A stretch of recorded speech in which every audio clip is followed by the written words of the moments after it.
নাই, পালানোর কোনো জায়গা নাই। আইএসএফ ধরেছে গলার কাছে, তোমার যে বিষটা আছে ওই বিষ দাঁতটা যতক্ষণ না নওশাদ সিদ্দিকী তৃণমূল কংগ্রেসের গুন্ডাদের ওই বিষের দাঁতটা যতক্ষণ না ভাঙছে, আইএসএফ এর মিশন, নওশাদ সিদ্দিকীর মিশন এই পশ্চিম বাংলা থেকে চলে যায় না। বেঁচে নওশাদ সিদ্দিকী 42 দিন জেল কেটেছে, আপনারা পারবেন না 42 দিন জেল কাটতে? নওশাদ সিদ্দিকীর রক্ত ঝরেছে, আপনারা পারবেন না রক্ত দিতে ভাইজানের জন্য? কিসের ভয়? মরতে কাল হলে মরবো, আজকে মরার পরে যেন কেউ আমাকে না বলে 100 দিনের টাকা চোর।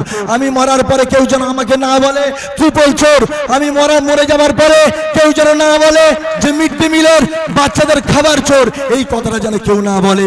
আমরা যখন মরবো তখন বলবো আইএসএফ এর লিডাররা এইরকম ছিল, মানুষের পাশে ছিল, অন্যায়ের বিরুদ্ধে তারা গর্জে উঠত এবং সাধারণ খেটে খাওয়া শ্রমজীবী মানুষদের জন্য প্রতিবাদ করত। এই জীবন তৈরি করুন, মরতে আপনাকে হবে, মরতে আপনাকে হবে, বাঁচতে আপনি পারবেন না। অর্থাৎ মরণটা যেন ইতিহাস হয়ে থাকে। নওশাদ সিদ্দিকী সেটাই শিক্ষা দিচ্ছে, যারা ভোট দিয়ে পার্লামেন্টে পাঠাবে। এত বোকা মথুরাপুরবাসী নয়, এত বোকা নয়।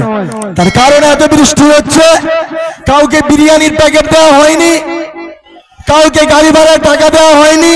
এত বৃষ্টির মধ্য দিয়েও মানুষ আজকে বসে আছে, শুধু ব্যথা একটা যন্ত্রণা আছে, সেই যন্ত্রণাটা 1 জুনে দেখাবে, যার জন্য আজকের মানুষ সংগঠিত হচ্ছে। খেটে খাওয়া শ্রমজীবী মানুষ ঐক্যবদ্ধ হচ্ছে, আমার মায়েরা ঐক্যবদ্ধ হচ্ছে আগামী দিনে এই তৃণমূল কংগ্রেসকে উৎখাত করার জন্য। আমার এই নেতার মা বোনেরা, এই নেতা অঞ্চলের মা বোনেরা, আমার নেতা অঞ্চলের যুব সমাজেরা আমাদের জন্য কাফি।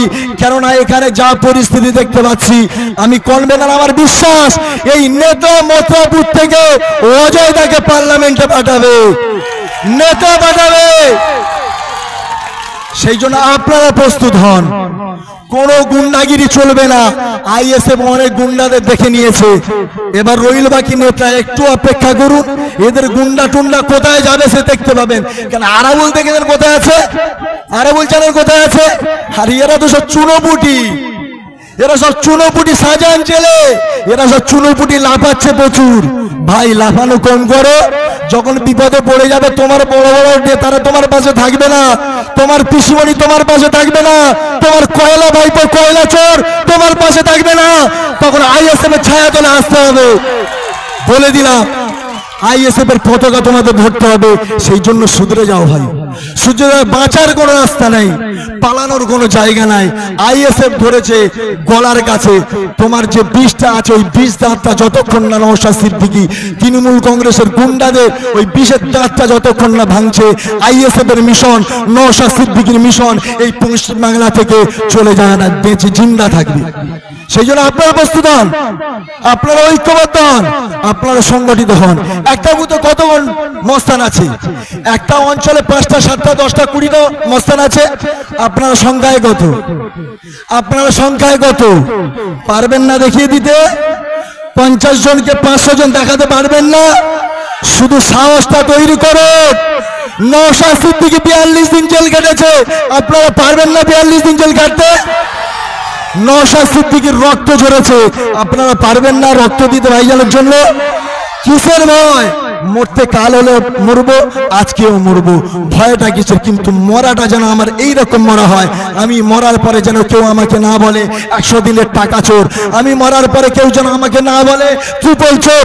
আমি মরে যাবার পরে কেউ যেন না বলে যে মিড ডে মিলের বাচ্চাদের খাবার চোর। এই কথাটা যেন কেউ না বলে।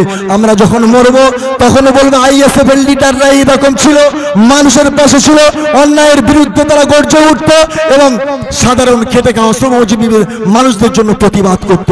এই জীবন তৈরি করুন, মরতে আপনাকে হবে, মরতে আপনাকে হবে, বাঁচতে আপনি পারবেন না। অর্থাৎ মরণটা যেন ইতিহাস হয়ে থাকে। নওশাদ সিদ্দিকী সেটাই শিক্ষা দিচ্ছে, আমাদের মরণটা ইতিহাস হবে। পশ্চিম বাংলায় আগামী দিনের যে সমস্ত জেনারেশন আসবে, আমাদেরকে এই আইএসএফ কে দেখে তারা চর্চা করবে সমাজের বুকে। আইএসএফ ছিল যারা মানুষের জন্য কথা বলে, এটা করতে হবে আপনাদের। যাই হোক, আর বক্তব্য বাড়াবো না, ভাইজান আসছেন, আমাদের বিশ্বজিৎ মাইতি আছেন, তাই আপনারা সচেতন হন। আপনাদেরকে অনুরোধ করবো, করজোড়ে হাত জোড়ে অনুরোধ করে বলবো, যদি আপনারা আপনাদের বাচ্চার ভবিষ্যৎকে উজ্জ্বল করতে চান, একটা বার আইএসএফ কে ভোট দেন। আপনি যদি আপনার মৌলিক অধিকারকে ফিরে পেতে চান, একটা বার আইএসএফ কে খাম চিহ্নে ভোট দেন।